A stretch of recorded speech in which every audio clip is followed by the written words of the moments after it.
Hello again, this is Coaster Cross. Today I'm going to be reviewing Banshee at Kings Island. Let's hit you with the facts. Banshee is a 2014 inverted coaster from B&M. It stands 167 feet tall with a drop of 150 feet and a length of 4,124 feet, making it the longest inverted coaster. Banshee reaches speeds of 68 miles per hour, has 7 inversions, and a duration of 2 minutes and 40 seconds. I'm just going to start this off by saying I love this coaster. Banshee is a thrilling ride from start to finish, and I really feel like B&M created a masterpiece in the inverted roller coaster department. When I walked to Banshee, the first thing I noticed was the brilliant theming, with the gravestones of former Kings Island attractions including Son of Beast, which formerly held this spot in the park. It's a really unique idea, and Kings Island does a good job of executing it throughout the queue and ride launch. The front of the ride looks fantastic as well, with this beautiful logo taking center stage.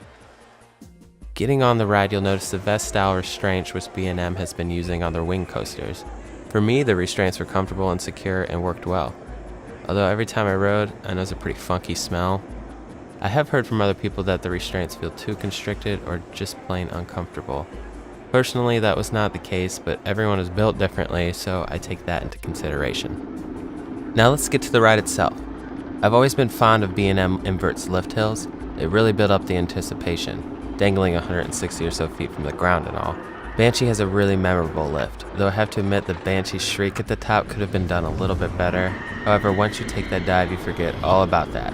Every time I rode Banshee, I forgot that there wasn't a pre-drop like on all the other inverts I've ridden, and if you sit in the back, it feels like you were thrust down that hill before you can even think about it. It's fantastic.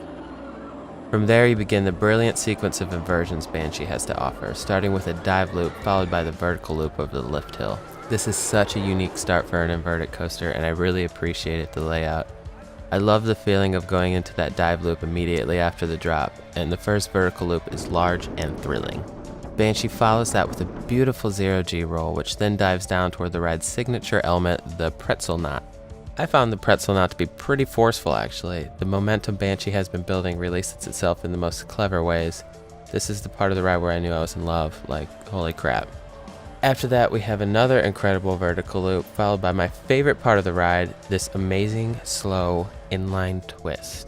I guarantee you, every time you go on Banshee with a full train of riders, you'll hear them react to this part in one way or another. Most of the time in awe. That hang time is just so right. Depending on where you sit, you can really feel it. After a little helix, the ride is done with you, and if you're like me, all you want to do is get right back in line. Overall, I'd give Banshee an honest 10 out of 10. It's my favorite inverted coaster out there.